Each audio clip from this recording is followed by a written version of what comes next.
need you to clap your hands wherever you are. If you know that you're a conqueror, I want you to say this with me. I am a conqueror. Welcome everybody, welcome to the Reflection Show. I'm excited to have you watch this show today because there's an amazing story I'm getting ready to share with you on the Reflection Show. And of course, we're unscripted, and you're getting the unscripted stories from those who are sitting right next to me. And today, I have the one and only Marsha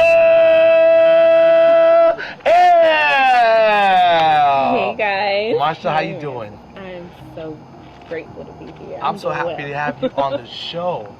You know, to talk Finally, about right? finally after traveling and so many interviews, but to have you here in Fort Lauderdale and to have you sitting in this chair and talking about your story. Tell us, where did it all begin with Marsha? Marsha. Yeah, my name is Marsha Elle, and I'm a singer, songwriter, motivational speaker, lover of music, lover of God, and amputee. Yeah. And I'm originally from Haiti. You know, I was born in Haiti, came here very young. I was born with PFFD. So what's PFFD? PFFD stands for proximal femur focal deficiency, which basically in essence means that my femur wasn't fully developed in the womb. I was born with one leg. Wow. Yes, very rare, and it was very novel. They hadn't seen many of these conditions in Haiti, and so when I came to the States, I came for treatment, and when I did come, and I received my first prosthetic, it was so different. You know, I'm used to crawling around, hopping around. I get a new leg, and I guess that was the start of it for me. I had to have surgery at an older age, but coming to the States helped to get the treatment that I needed in that time span. My father had passed away, and so we stayed in the States, and I grew up here. At the age of 5, I had my very first performance. Wow. It was crazy. So I got my prosthetic like at 4.5, and I was just about to start kindergarten, and I had my first performance, and they had like the little play, "You Are My Sunshine," Yeah. Only Sunshine, right? And I wanted the lead because I knew that was for me. Wow. I didn't get the lead. I stood in the back with my little ray of sunshine costume, and I said, one day I'll be able to get that lead. One day. One day. And that hope and that feeling, that moment, I've never lost. I've always wanted that from young. I've always loved music. I've always loved performing. And so I think it's the coolest thing that even at a young age, you know it's yours. And you even talking about, because I'm caught into, you come from Haiti, and here you have a condition as a little girl. It's not something you chose. It just came with you. And you come into United States, and you're going through the opportunity of finding that healing process, right? But then you're a star, and you know you're a star, and you have this little hope that is carrying you through. How did you cope with the struggle as a young girl to who you are today? Because I'm pretty sure that there are some women out there and some men out there who dealt with the same situation or dealing with the same situation, but never fully healed through the process where they are today. It was definitely, like you said, a process. I used to kind of try to hide my condition through baggy clothes. It'd be, I was raised in Florida, so it's 100 degrees weather, and I'm in big jackets. I'm hiding from not from myself, because my mom really taught me to love myself, but from the stares, from what people would say. Kids, grade school was hard, but I found solace in my music. I found solace in songwriting, and I've been writing since the age of 13. Wow. I think it's so important that when you're dealing with an internal struggle, that you find a safe haven. For me, songwriting was that. And if you find yourself as well, no circumstance can overcome who you are when you know who you are. No circumstance can overcome who you know who you are. Yes. Because sometimes who we're going to become hasn't been realized yet, but you know that's where you're going. So the hope of knowing where I'm not there yet, but I knew I was going to be there It was the one hope. day. It was the hope. Just stick to that, cling to that hope that I can do this, and you can. Yeah. It was a mental thing for me. I had to wake up every day and literally say to myself, I'm beautiful. My mom told me so.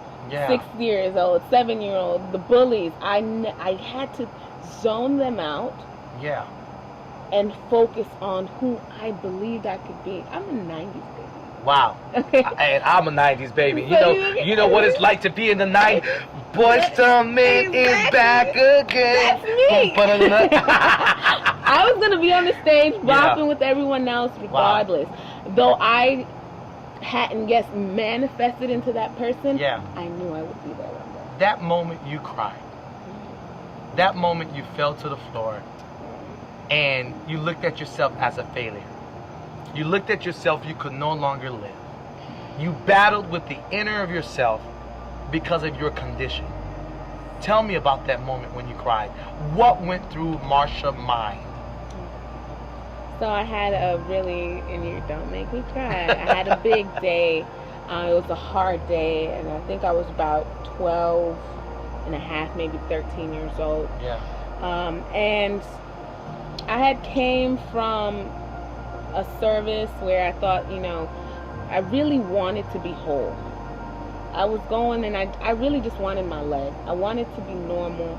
I just wanted to feel whole. I came back home and I wanted this miraculous healing. It didn't happen. My faith is so big. I believe it. You couldn't tell me anything. And I just remember being on the floor crying like, God, how could this be? How could this be? Because I believe in everything. And then, I cried for at least an hour and a half. I've never cried so much in my life.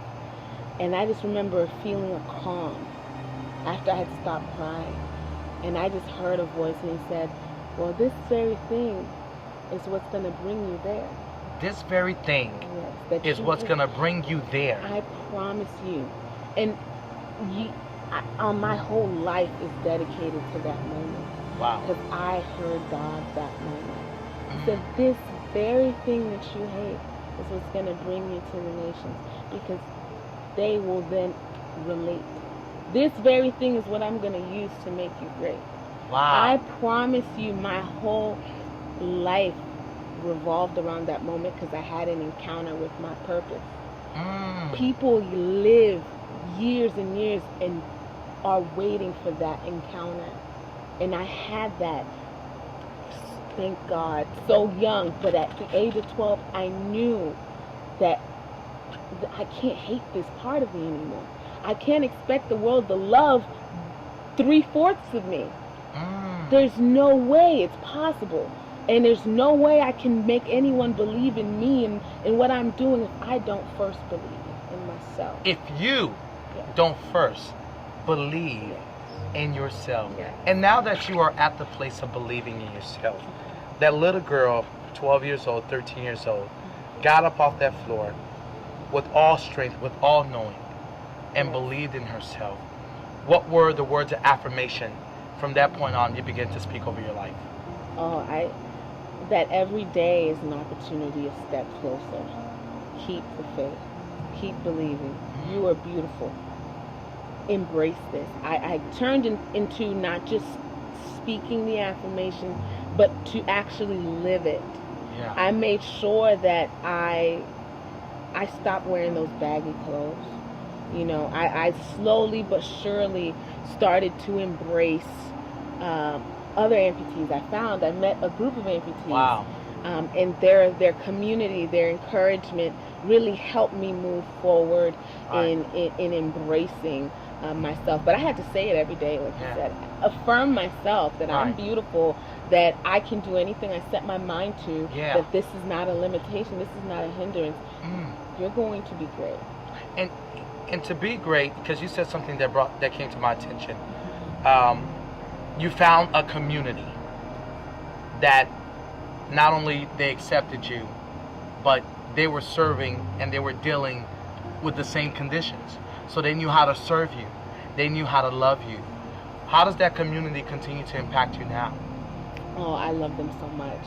I go every year and I volunteer now. I give back. At one point, I was the one that was under their mentorship. Yeah. Now I'm a mentor. And I just look at them like, and they tell me their stories, and I've been there. Yeah. You're going to get through it. You're going to be awesome. Just like that. It's just, I'm like, I'm so confident. Yep, we've been there. Yeah. Yep, all the situations, little scenarios. Wow. You're going to make it through. Wow. You're going to make it through. Marsha, you're a songwriter. You're a singer. You're a producer. And we found out today you're an executive director. Right? Yes. With the gifts God has given you, and with your condition, what is the motivational and the inspirational part of it that you use today for the world? For the world. The biggest part that I can share and leave with the world is to continually, and I mean daily, affirm to yourself that you're here with a purpose. You were created with a purpose. Okay, and this goes beyond a physical limitation. Sometimes it's just our insecurities, our emotions that try to hold us down. Right. You were created with a purpose. Without you, someone is going to lack if you don't step into that purpose. Someone is going to lack if you don't step into that purpose. Yes, because there's no one else like you. There's no one with your fingerprint.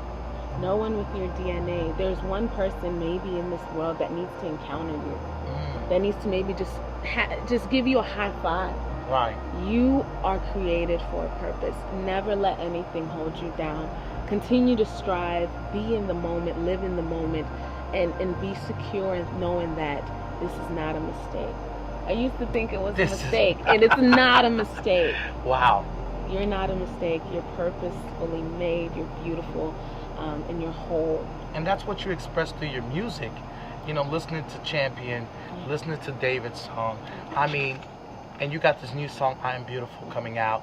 And just to catch that moment and your inspirational part of your writing, I believe is powerful. Marsha, there was someone watching this that is maybe 12 years old that could be dealing with the condition that you dealt with, that is struggling, that doesn't feel loved and accepted for their condition they were born with. What is something that you can tell them as they're looking in the mirror, as they're looking at their reflection? What is something powerful that you can share with them as you look in this camera and you tell them? I want you to know that you are beautiful and that you are who you are for a purpose. It's so rare. It's almost impossible. Everyone has insecurities. Everyone has something that a quirkiness about them, something that they may not be comfortable with. I want you to get comfortable with who you are. I want you to embrace yourself first. I want you to love yourself more than you. I want you to love yourself until you can convince others, even if you have not yet fully taken it all in. I want you to be your biggest fan. I want you to embrace yourself, because at that point, once you build that confidence, you will then be a light to others. I don't want you to hide anymore. Don't hide behind those big clothes. Don't hide behind the makeup. Don't hide behind the hair. I want you to genuinely find yourself, find that peace, and know that you are beautiful. Find that peace and know that you are beautiful. Guys, this is Ramsey Rizard on The Reflection Show. As remember, it's unscripted. You never go to the mirror scripted. You always go to the mirror unscripted. And we're lucky to have the beautiful artist, the songwriter, the producer, and executive director, as we found out today, on The Reflection Show. Marsha Elle, thank you. Thank you. And remember, your experience matters. Thank you for watching.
clap your hands wherever you are.